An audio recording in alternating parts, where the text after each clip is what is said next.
지금 일본 여학생들이 한국 수학 여행 이후 단체 투쟁을 시작했다고 하는데요. 이 여고생들은 한국에서 경험한 역사적 사실이 일본 교과서에 실리게 될 때까지 목숨을 걸겠다고 합니다. 이 과격한 시위에 대응해 일본 정부는 긴급 회의까지 열었다고 하는데요. 이 17살 학생들은 한국에서 도대체 어떤 충격적인 진실을 보았길래 이렇게 극단적인 행동을 선택한 것일까요? 제 이름은 하나이고 도쿄에 살고 있는 고등학생이에요.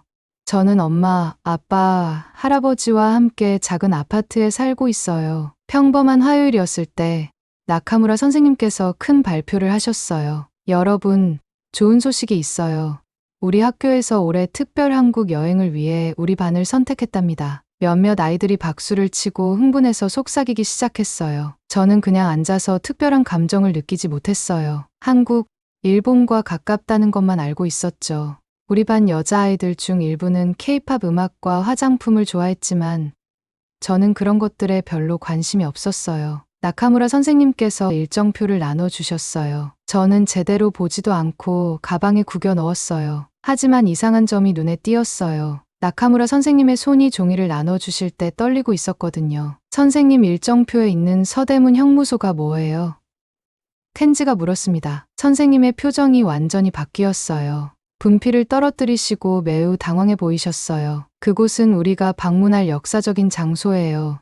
선생님께서 작은 목소리로 말씀하셨어요. 아주 중요한 곳입니다. 수업 후 저는 나카무라 선생님께서 검은 노트에 글을 쓰시는 것을 봤어요. 제가 선생님 책상 옆을 지나갈 때 선생님께서는 빠르게 노트를 닫으셨어요. 선생님의 눈이 슬퍼 보이는 것을 알아챘는데 보통 항상 명랑하신 분이라 이상했어요. 나중에 집에서 저녁 식사 중에 가족들에게 허가서를 보여드렸어요. 엄마와 아빠는 괜찮아 보이셨지만 할아버지의 반응은 저를 놀라게 했어요. 할아버지의 젓가락이 입으로 가는 중간에 멈췄고 표정이 심각해지셨어요. 한국, 왜 너를 거기에 데려가는 거지? 일본 사람들에게는 위험한 곳이야. 할아버지께서 밥그릇을 쿵 소리나게 내려놓으시며 말씀하셨어요. 저는 밥을 먹다 말고 할아버지를 쳐다봤어요. 위험하다고요? 말이 안 되는 것 같았어요. 우리 학교에서 많은 사람들이 이전에 한국에 다녀왔잖아요. 하지만 할아버지, 많은 일본 관광객들이 한국에 가요. 그리고 한국 가수들이 여기서 엄청 인기 있잖아요. 할아버지는 세게 고개를 저으셨어요. 내가 이해하지 못하는 거야. 한국인들은 일본 사람들을 좋아하지 않아. 그들은 우리에 대한 항의 시위를 해. 만약 거리에서 내가 일본어로 말하는 것을 들으면 문제가 생길 수도 있어. 그날 밤 저는 잠을 이룰 수 없었어요. 할아버지의 말씀이 계속 머릿속에서 맴돌았거든요. 할아버지는 심지어 제 학교에 전화해서 항의까지 하셨어요. 그것도 통하지 않자 제 여권을 숨기려고 하셨어요. 전에는 할아버지가 그렇게 화내시는 것을 본 적이 없었어요. 한국은 정말 그렇게 무서운 곳인가요? 저는 노트북을 켜고 한국에 대한 정보를 검색했어요. 제가 발견한 내용은 저를 더 혼란스럽게 했어요. 몇몇 웹사이트에서는 할아버지가 말씀하신 대로 한국인들이 일본 사람들을 싫어한다고 했어요. 하지만 다른 곳에서는 높은 건물들과 맛있어 보이는 음식이 있는 서울의 아름다운 사진들을 보여줬어요. 한국 관광 가이드와 함께 웃고 있는 일본 관광객들의 사진도 있었고요. 누가 맞는 거죠? 왜 할아버지는 한국이 위험하다고 생각하셨을까요? 그리고 왜 나카무라 선생님은 그 형무소에 대해 이야기할 때 그렇게 슬퍼 보이셨을까요? 여행 전날 밤, 제가 짐을 싸고 있을 때 할아버지께서 제 방에 오셨어요. 할아버지의 표정은 진지했지만 전보다는 부드러워 보였어요. 체인에 달린 작은 은색 호루라기를 저에게 건네주셨어요. 이걸 가지고 다녀. 할아버지께서 말씀하셨어요. 그리고 꼭 필요한 경우가 아니면 내가 일본인이라고 말하지 마. 물어보면 다른 곳에서 왔다고 해. 저는 호루라기를 받아 가방에 넣었는데 이상한 느낌이 들었어요. 왜 제가 어디서 왔는지 숨겨야 하죠? 이해가 안 됐지만 할아버지가 너무 걱정하시는 것 같아서 따지지 않았어요. 그날 밤 저는 창가에 서서 별을 바라보며 한국이 정말 어떤 곳일지 궁금해했어요. 할아버지께서 설명하신 위험한 곳일까요? 아니면 완전히 다른 곳일까요? 저는 긴장되면서도 호기심이 생겼어요. 이 여행이 무언가를 바꿀 것 같다는 느낌이 들었지만 얼마나 많이 바뀔지는 전혀 짐작하지 못했어요. 가방을 다 싸면서 저는 나카무라 선생님의 이상한 행동과 선생님이 쓰고 계셨던 검은 노트에 대해 생각하게 됐어요. 선생님은 어떤 비밀을 간직하고 계셨을까요? 왜 우리를 형무소에 데려가고 싶어 하셨을까요? 가방을 닫으면서 제 마음속에는 많은 질문들이 소용돌이쳤어요. 저희 비행기가 인천공항을 향해 하강하기 시작하자 제 심장이 더 빠르게 뛰었어요. 저는 셔츠 속 목에 걸려있는 할아버지가 주신 은색 호루라기를 꽉 쥐었어요. 정말 이게 필요할까요? 한국은 저처럼 일본 사람들에게 정말 위험한 곳일까요? 비행기가 부드럽게 착륙했고 곧 저희는 공항을 걸어 다니고 있었어요. 공항은 엄청 크고 매우 깨끗했어요. 어쩌면 도쿄 공항보다 더 좋았을지도 몰라요. 표지판은 한국어, 영어, 일본어, 중국어로 되어 있었고요. 아무도 저희를 환한 눈으로 쳐다보지 않았어요. 그렇게 긴장했던 게 바보 같다는 생각이 들었어요. 이곳은 완전히 정상적인 곳처럼 보였거든요. 공항 밖에는 저희 학교 이름이 적힌 팻말을 들고 웃고 있는 한국인 여성분이 계셨어요. 이분이 저희 여행의 가이드인 이 선생님이었습니다. 놀랍게도 선생님은 완벽한 일본어를 구사하셨어요. 한국에 오신 것을 환영합니다. 여러분, 즐거운 비행이었길 바랍니다. 그분은 따뜻한 미소를 지으며 말씀하셨어요. 그분은 저희를 전혀 싫어하지 않는 것 같았어요. 사실 정말로 저희를 만나서 기뻐하는 것처럼 보였습니다. 저희는 크고 편안한 버스에 올랐어요. 서울로 향하는 동안 이 선생님은 한국에 대한 흥미로운 사실들을 알려주셨습니다. 저는 얼굴을 창문에 바짝 대고 제가 보는 것에 놀라웠어요. 어디에나 높고 반짝이는 건물들, 다채로운 간판들, 사람들로 가득 찬 분주한 거리들이 있었죠. 도쿄에 있는 것과 같은 친숙한 상점들도 발견했어요. 한국은 전혀 가난하거나 위험해 보이지 않았어요. 현대적이고 멋져 보였습니다. 저는 옆에 앉아있는 친구 유키에게 돌아봤어요. 그녀의 눈도 놀라움으로 커져 있었어요. 이건 저희 조부모님들의 경고에 기반해 예상했던 것과는 전혀 달랐어요. 저희 첫 번째 정류장은 명동이라는 유명한 쇼핑 지역이었어요. 거리는 사람들로 가득 차 있었고 이상하지만 맛있어 보이는 간식을 요리하는 노점상들에서 맛있는 음식 냄새가 공기를 가득 채웠습니다. 저를 가장 놀라게 한 것은 일본어로 된 많은 간판들이었어요. 많은 상점들이 일본 고객들을 환영하는 일본어 문구를 가지고 있었죠. 저는 창문에 있는 다채로운 병들이 궁금해서 화장품 가게 앞에 멈춰섰어요. 젊은 한국 여성이 안에서 저에게 미소를 지었습니다. 어서 오세요.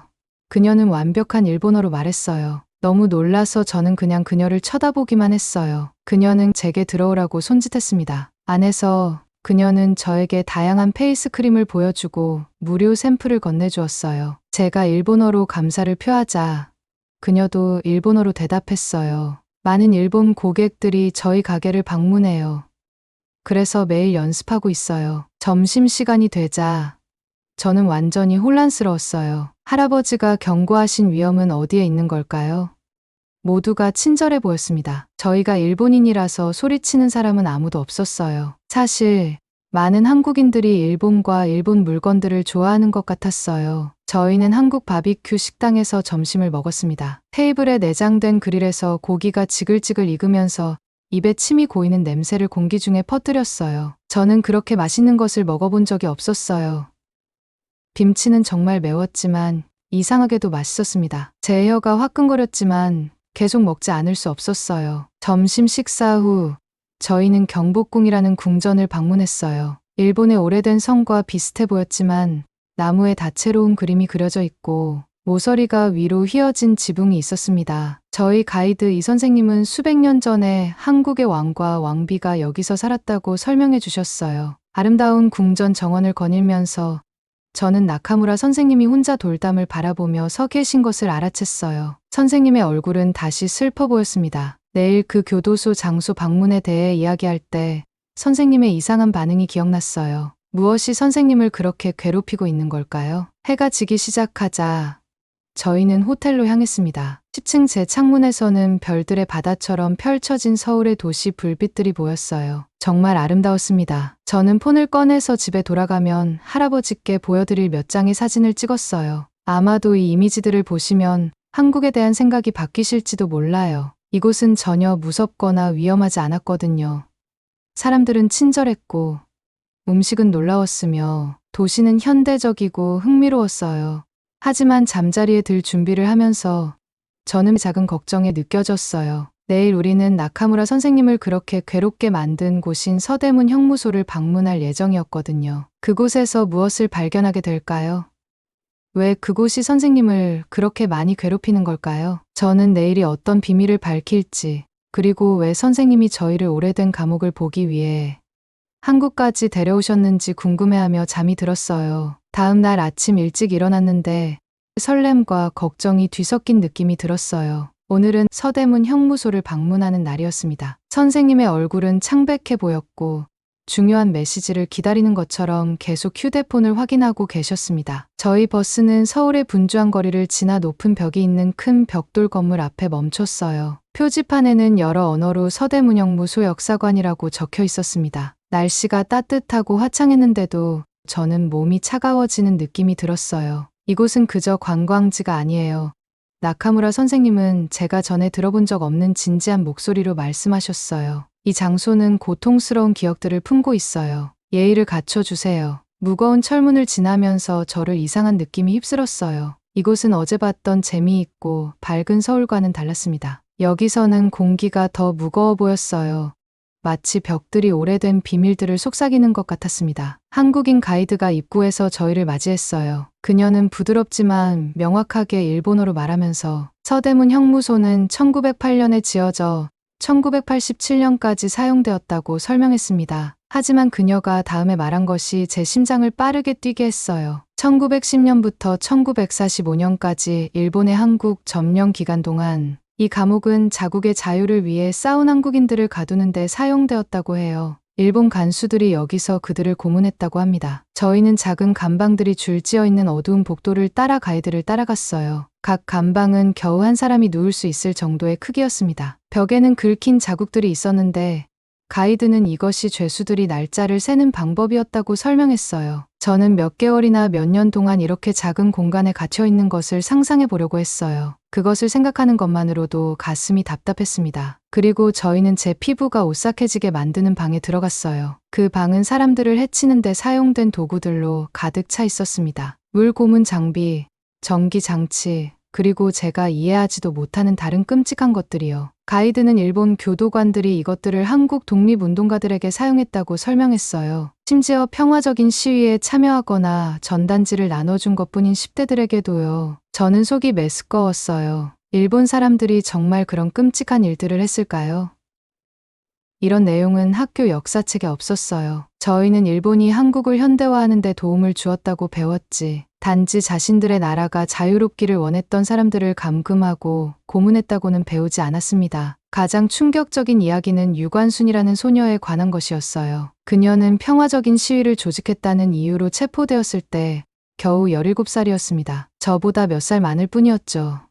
그녀는 고문을 당한 후 이 감옥에서 사망했어요. 벽에 걸린 그녀의 사진을 보니 제 친구나 언니가 될 수도 있었을 맑은 눈을 가진 용감한 소녀가 보였습니다. 그녀가 겪었을 고통을 생각하니 눈물이 가득 고였어요. 저희 그룹이 다음 방으로 이동할 때 저는 나카무라 선생님이 뒤에 남아있는 것을 알아챘어요. 선생님은 일본 교도관들의 이름이 적힌 벽을 응시하고 계셨습니다. 선생님의 손은 가방에서 꺼낸 사진을 만지실 때 떨리고 있었어요. 뭔가 중요한 일이 일어나고 있었지만 저는 그것이 무엇인지 이해하지 못했습니다. 제 친구 유키가 제 소매를 당기며 가리켰어요. 벽에는 이름이 있었어요. 타나카 히로시, 고문 전문가, 1910만 1918.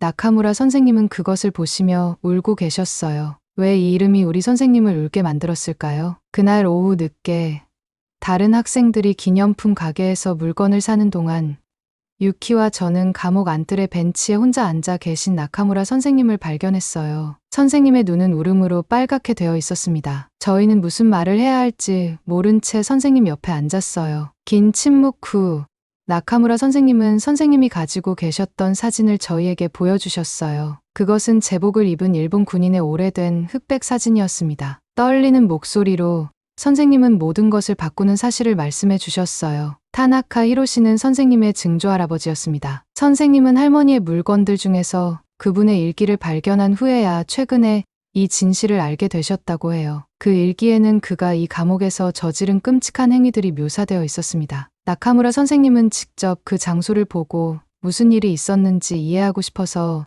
이 한국 여행을 준비하셨대요. 선생님은 저희가 교과서에 없는 진짜 역사를 배우기를 원하셨습니다. 호텔로 돌아가는 버스 안에서 모두가 조용했어요. 어제 봤던 밝고 흥미로운 한국은 이제 달라 보였습니다. 그 위에는 그림자가 있었어요. 제가 전에 알지 못했던 우리나라들을 연결하는 고통스러운 역사였죠. 그날 밤 저는 잠을 이룰 수 없었어요. 유관순과 고통받은 다른 한국인들에 대해 계속 생각했습니다. 가족의 과거라는 무거운 비밀을 안고 사시는 나카무라 선생님에 대해서도 생각했어요. 그리고 저는 제 할아버지에 대해 궁금했습니다. 할아버지는 이런 일들을 알고 계셨을까요? 이것이 할아버지가 한국에 대해 그렇게 강한 감정을 가지신 이유였을까요? 저는 창가에 앉아 서울의 밤하늘을 바라봤어요. 도시의 불빛들은 별처럼 반짝이며 이제는 아름답고 평화로워 보였습니다. 하지만 오늘 저는 우리가 이해한다고 생각하는 것들의 표면 아래에는 종종 발견되기를 기다리는 숨겨진 진실들이 있다는 것을 배웠어요. 그리고 이런 진실들을 한번 알게 되면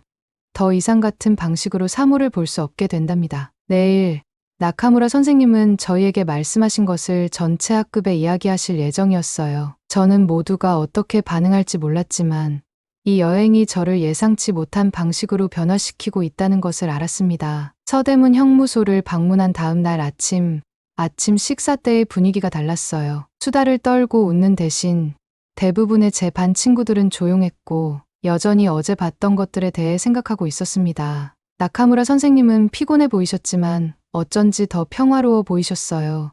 마치 무거운 배낭을 등에서 내려놓으신 것처럼요. 아침 식사 후 관광 버스에 타는 대신 나카무라 선생님은 저희를 호텔의 작은 회의실로 이끄셨어요. 밖에서는 서울이 이미 직장과 학교에 서두르는 사람들로 분주했어요. 나카무라 선생님은 저희 원중앙에 서 계셨습니다. 선생님의 목소리는 처음에는 떨렸지만 말씀하시면서 점점 강해졌어요. 선생님은 어제 유키와 저에게 공유하셨던 것을 모두에게 말씀하셨어요. 서대문 형무소에서 한국 독립운동가들을 고문했던 일본 간수 중 한 명인 타나카 히로시가 선생님의 증조 할아버지였다는 사실을요. 방은 너무 조용해져서 에어컨 소리가 들릴 정도였어요. 몇몇 반 친구들은 숨을 들이켰습니다. 다른 아이들은 혼란스러워 보였고요. 몇몇은 화가 난 것처럼 보였어요.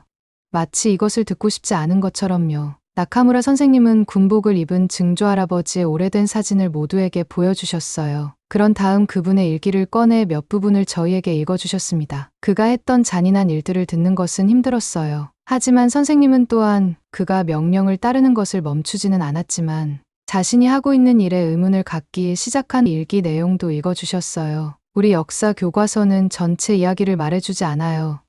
나카무라 선생님이 말씀하셨어요. 일본이 한국을 통제했다는 것은 언급하지만 일어났던 일의 가혹하고 고통스러운 측면은 보여주지 않아요. 저는 여러분 모두가 이 장소를 보고 이 역사를 배우기를 원했어요.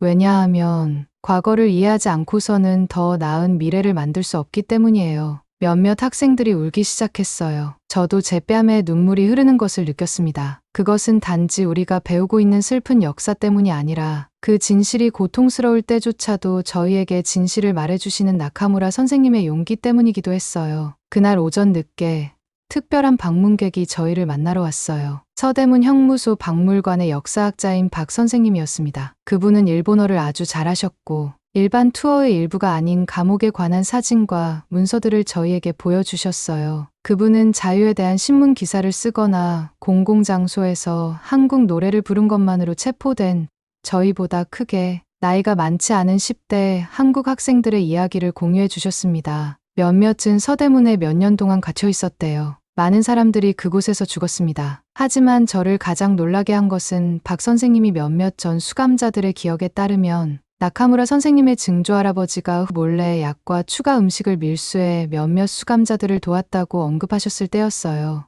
이것이 그가 했던 끔찍한 일들을 지우지는 않았지만 사람들이 변할 수 있고 자신의 행동을 후회할 수 있다는 것을 보여주었습니다. 나카무라 선생님이 이 말을 들었을 때 다시 눈물이 가득 고이셨어요. 선생님은 일어나 박 선생님께 깊이 인사하시며 한국의 고통스러운 역사에 대한 자신의 가족의 역할에 대해 사과하셨습니다. 박 선생님의 대답은 영원히 제 마음에 남을 거예요. 그분은 나카무라 선생님이 증조 할아버지가 한 일에 대해 책임이 없지만 진실을 마주하고 학생들에게 가르치려는 선생님의 의지가 한국과 일본 사이의 치유가 시작되는 방법이라고 말씀하셨어요. 그날 오후 저희는 아름다운 공원을 방문했는데 그곳에서 작은 그룹으로 앉아 배운 모든 것에 대해 이야기했어요. 현지 학교의 한국 학생들이 저희와 함께 했습니다. 처음에는 어색했어요. 서로에게 무슨 말을 해야 할지 몰랐거든요. 하지만 곧 우리는 학교, 좋아하는 음악, 그리고 미래에 대한 꿈에 대한 이야기를 나누고 있었어요. 저는 제 나이와 똑같은 민지라는 한국 소녀와 함께 앉았어요. 그녀는 일본어를 조금 할 줄 알았고, 저는 배운 몇 가지 한국어 단어를 시도했습니다. 우리는 실수에 웃었고 번역 앱을 사용해 도움을 받았어요. 민지는 저에게 그녀의 가족과 강아지 사진을 보여주었습니다. 저는 그녀에게 도쿄에 있는 제 동네 사진을 보여주었어요. 이상한 느낌이었어요. 어제 저는 일본이 과거에 한국을 어떻게 해쳤는지 배웠는데 지금은 여기서 마치 세상에서 가장 자연스러운 일인 것처럼 한국 소녀와 친구가 되고 있었어요. 그리고 아마도 그런 것 같아요. 아마 이것이 우리가 앞으로 나아가는 방법인 것 같아요. 과거를 인정하되 그것이 우리를 갈라놓게 하지 않는 것으로요. 그날 저녁 호텔로 돌아와서 저는 할아버지께 긴 이메일을 썼어요. 제가 본 모든 것과 배운 것에 대해 말씀드렸습니다. 서대문 형무소와 한국 독립운동가들의 이야기를 설명했어요. 나카무라 선생님의 증조 할아버지와 저희에게 진실을 말씀해 주신 선생님의 용기에 대해 설명했습니다. 이메일 마지막에는 민지와 저희가 만난 다른 한국 학생들에 대해 말씀드렸어요. 그들이 얼마나 친절했는지, 그리고 그들이 저희를 전혀 미워하는 것 같지 않았다고요. 저는 할아버지께 우리 교과서에 없는 이런 역사의 부분들을 알고 계셨는지, 그리고 그것이 할아버지가 저에게 한국에 오는 것에 대해 경고하신 이유인지 여쭤봤어요. 잠들기 전에 저는 창문 밖으로 서울의 밤 스카이라인을 바라보았습니다. 도시는 어둠 속에서 빛나는 모든 불빛들과 함께 아름다웠어요. 저는 일본 사람들에게 한국이 위험할 수 있다고 믿으며 여기 도착했던 것에 대해 생각했습니다. 이제 저는 그 위험이 물리적인 것이 아니었다는 것을 이해했어요. 그것은 과거에 대한 고통스러운 진실을 마주해야 하는 위험이었던 거죠. 내일은 한국에서의 마지막 날이었어요. 저는 제 반 친구들이 어떻게 느끼는지는 몰랐지만 저 자신은 변화된 채로 집에 돌아갈 것이라는 것을 알았습니다. 저는 전에 존재했다고 알지 못했던 역사의 한 면을 보았어요. 저는 선생님이 가족의 과거를 직면함으로써 평화를 찾는 것을 지켜보았습니다. 그리고 저는 며칠 전만 해도 이해하지 못했던 경계를 넘어 친구를 사귀었어요. 잠에 들면서 저는 할아버지께서 제 이메일을 읽으시면 뭐라고 말씀하실지 궁금했어요. 화가 나실까요? 슬퍼하실까요? 아니면 나카무라 선생님처럼 너무 오랫동안 숨겨져 있던 진실에 대해 마침내 이야기함으로써 어떤 안도감을 찾으실까요? 한국에서의 마지막 날은 다양한 활동 속에서 눈 깜짝할 사이에 지나갔어요. 저희는 놀라운 냄새와 다채로운 물건들로 가득한 전통시장을 방문했답니다. 장갑을 낀 손으로 매운 고추장을 섞으며 웃으면서 김치 만드는 법도 배웠어요. 심지어 선명한 색상과 흐르는 치마가 있는 아름다운 한국 전통 의상인 한복도 입어봤습니다. 하지만 제 마음은 계속 서대문 형무소에서 배웠던 모든 것들로 돌아갔어요. 일본으로 돌아가는 비행기에서 저는 계속 제 새 한국 친구인 민지에 대해 생각했습니다. 떠나기 전에 저희는 이메일 주소를 교환하고 서로에게 편지를 쓰기로 약속했어요. 불과 4일 전에 할아버지의 경고 때문에 한국 방문을 두려워했다는 게 믿기 어려웠어요. 도쿄 공항에 착륙했을 때 저는 도착 구역에서 기다리고 계신 부모님과 할아버지를 발견했어요. 제 심장이 더 빠르게 뛰었습니다. 할아버지께서 제가 보낸 이메일에 대해 화를 내실까요? 제가 캐리어를 끌며 그들을 향해 걸어갈 때 할아버지의 얼굴은 심각해 보였어요. 놀랍게도 제가 그들에게 도착했을 때 할아버지는 저를 꽉 안아주셨어요. 할아버지는 달라 보이셨습니다. 더 나이 들어 보이시지만 눈가는 더 부드러워 보이셨어요. 나중에 집으로 운전해 가면서 할아버지는 평소보다 더 조용하셨어요.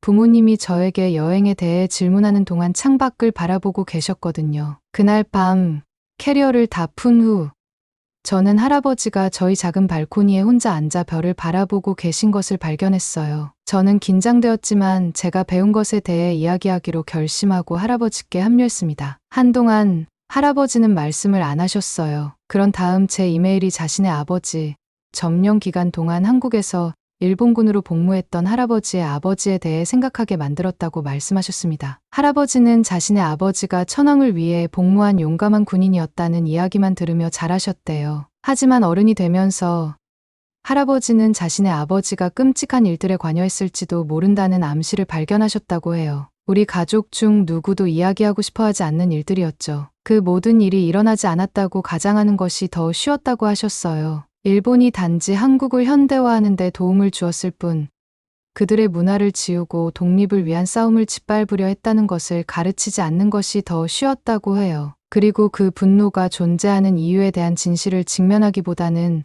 한국인들의 일본에 대한 분노가 불합리하다고 믿는 것이 확실히 더 쉬웠대요. 제가 할아버지께 서대문 형무소에서 찍은 사진들을 보여드렸을 때 할아버지의 손이 떨리셨어요. 몇몇 사진들은 일본 간수들이 사용한 고문 도구들을 보여주었습니다. 다른 사진들은 자유를 위해 싸우다 죽은 젊은 한국 학생들의 초상화를 보여주었어요. 할아버지는 각 사진을 눈물이 맺히며 주의 깊게 보셨습니다. 3일 후 놀라운 일이 일어났어요. 저는 학교에서 집에 도착했는데 할아버지가 컴퓨터 앞에 계셨어요. 할아버지는 한 나이 든 한국인 남성과 화상 통화 중이셨답니다. 그들은 둘 다 천천히 말씀하고 계셨고 기본적인 영어, 일본어, 한국어를 섞어 사용하며 번역 앱이 그들의 소통을 돕고 있었어요. 그 한국인 남성은 김 선생님이었는데 나이 든 일본인과 한국인들을 위한 온라인 친구 그룹을 시작한 85세의 전직 교사였습니다. 그들의 목표는 간단했어요. 과거에 대해 솔직하게 이야기하고